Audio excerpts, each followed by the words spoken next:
Assalamualaikum warahmatullahi wabarakatuh. Alhamdulillah wa syukurillah wa ni'matillah wa la haula wa la quwata illa ma ba'du.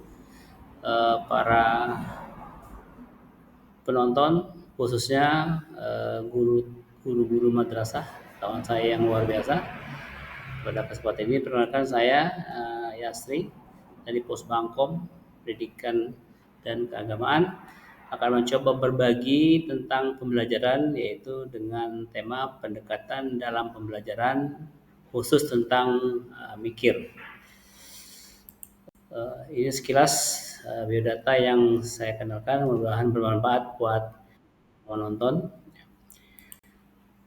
Tentang mikir, perlu kita renungkan, kita refleksi bahwa sebelum ada istilah mikir, ya, konon katanya bahwa dulu ya, guru itu cenderung memberikan informasi ketika mengajar, yaitu siswa hanya menulis, mendengarkan, menerima informasi dan lain sebagainya.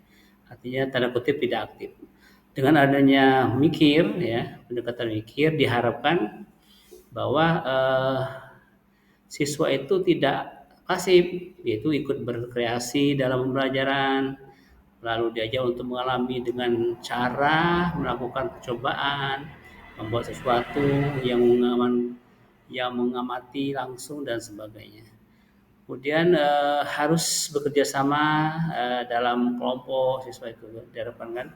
Kemudian lagi bisa merefleksikan, ya, kekurangan semua aspek pembelajaran yang sudah uh, berlangsung selama pembelajaran. Harapan seperti itu. Jadi siswa lebih aktif, lebih berani dan sebagainya. Pendekatan mikir itu merupakan pembelajaran aktif, ya. Salah satu pembelajaran aktif yang dikenalkan oleh Tanoto Foundation, ya. Mikir itu merupakan akronim sebenarnya dari mengalami, interaksi, komunikasi, dan refleksi. Ya. Nah, pendekatan ini sebenarnya berusaha untuk menjawab tantangan abad 21 yang memperhatikan unsur, ya, 5M, pendekatan 5M yang terkenal kita dengan waktu zaman kurikulum 13, ya. Nah, secara umum mikir itu kita yaitu 4 unsur itu. Ketika belajar, siswa itu harus mengalami dulu, berinteraksi, berkomunikasi, terakhir merefleksikan apa yang dia alami selama pembelajaran berlangsung. Pembelajaran dengan menggunakan konsep mikir seharusnya sangat membantu, ya, dalam proses pembelajaran apabila dilaksanakan sesuai dengan aturan yang ada. Membantu siapa? Yaitu membantu guru dan siswa. Kalau guru, nah guru itu diasah kemampuannya untuk menciptakan berbagai kegiatan kreativitas dan inovasi. Artinya berpikir bagaimana siswa aktif, maka guru boleh berpikir skenario tertentu dan menyediakan media tertentu. Buat siswa, yaitu siswa diajak untuk belajar bekerja dalam tim dan lebih kritis, jadi tidak hanya pasif, tidak hanya diam, sehingga siswa lebih aktif bekerja. Nah, kegiatan yang dirumuskan pada unsur mengalami, ya, harus mendukung kita itu pencapaian tujuan pembelajaran. Yaitu yang mikir yang pertama mengalami, ya. Nah, mengalami akan terjadi, akan bisa dilakukan oleh siswa jika pertama sesuai dengan tujuan, ya, yaitu mengembangkan kemampuan, misalnya contohnya mengembangkan kemampuan menulis puisi, contoh tujuan pembelajarannya. Maka mengalami, ya, siswa harus menulis puisi sebagai pengalamannya, bukan membaca puisi atau bukan hanya mendengarkan guru menjelaskan tentang puisi yang baik seperti apa. Itu mengalami, ya. Nah, ini secara utuh kita lihat bahwa yang mengalami itu pertama melakukan kegiatan. Kita namanya mengalami itu artinya langsung panca indera bekerja dengan data atau dengan objek tertentu, ya. Dia bisa melakukan pengamatan, percobaan, mungkin berwawancara, ya, membuat sesuatu yang lebih detektif, artinya mengambil data dengan cara-cara siswa sendiri. Ya. Nah, buat apa itu dilakukan? Supaya siswa itu mau mengamati. Selama ini kan hanya duduk manis di kursi, di meja, di kursi maupun di mendengarkan guru di kelas dan sebagainya. Nah, sekarang langsung dia bekerja, mengamati, melakukan percobaan, wawancara dan sebagainya ya. Nah, sedangkan peran guru itu mengarahkan pikiran pada kemampuan apa yang akan dikembangkan, mungkin akan membantu. Artinya guru berpikir siswa akan saya skenario seperti ini supaya dia bisa mengalami sesuatu, bisa mengerjakan sesuatu.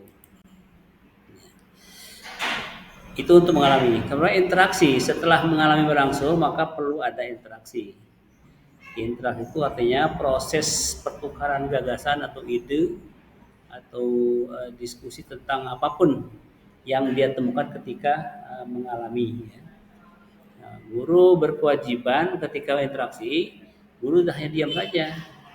Guru berkewajiban itu membuat siswa bekerja dalam kelompok atau minimal berpasangan atau berdiskusi ya, yaitu membuat siswa lebih kritis dan berani berkata benar.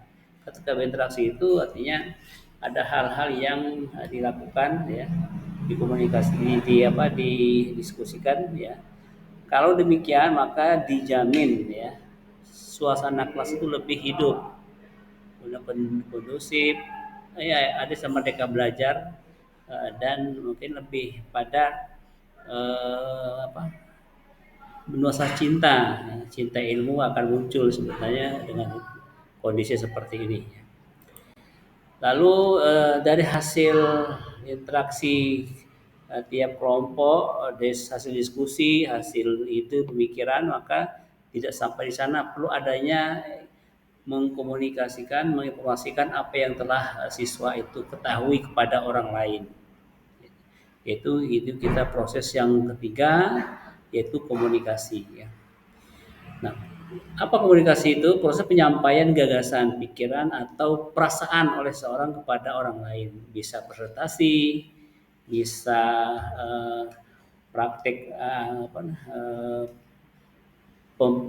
pemain peran, bisa tempel di dinding dan sebagainya ya. Jadi makanya siswa itu ketika proses komunikasi menyampaikan ide atau pikiran atau hasil kerja atau hasil percobaan ya, pokoknya hasil selama mereka mengalami dan berinteraksi itu dikomunikasikan, diungkapkan kepada orang lain, kepada siswa, sama teman dan maupun kepada guru ya. Nah, peran guru itu hanya meminta siswa berkomentar dan mempertanyakan bagaimana bagian tentu atau penjelasan cerita atau laporan. Artinya ketika berkomunikasi jangan sampai satu arah. Jadi ada yang mempresentasi tapi siswa yang mendengarkan digiring diinstruksi oleh guru untuk menanyakan, mengomentari dan mengkomunikasikan apa yang telah dipresentasikan atau diungkapkan oleh kelompok yang lain. Nah, setelah mengalami sudah 8 siswa dengan praktek dan sebagainya, sudah berdiskusi, ya, tukar ide dalam ranah tahapan interaksi, lalu sudah mengungkapkan dengan presentasi, dengan paparan, pada tahap komunikasi, terakhir ada refleksi, ya, yaitu kegiatan melihat kembali ya, pengalaman belajar, mengambil pelajaran ya atau lesson learned agar belajar lebih baik di masa yang akan datang, baik perasaan maupun konten yang dipahami atau yang belum dipahami ya. Ada dua hal ya pasti yang perlu kita cermati. Pertama buat siswa agar siswa mau memikirkan hasil kerjaan saat itu. Jadi artinya siswa bukan belajar los aja, oh ternyata saya belajarnya belum paham ini, belum paham itu, maka akan saya tunjukkan kepada guru bahwa inilah apa yang saya rasakan, apa yang saya dapatkan dan apa saya terima. Nah ya, sementara guru itu adalah mempertanyakan kalau ada siswa, menggiring pertanyaan kepada siswa tadi tentang apa yang diketahui, apa yang belum paham, apa yang sudah paham dan ke depan seperti apa, dan juga merancang, mengumpulkan refleksi yang telah diberikan kepada siswa untuk diolah setelah pembelajaran selesai. dalam rangka untuk perbaikan pembelajaran. Ya.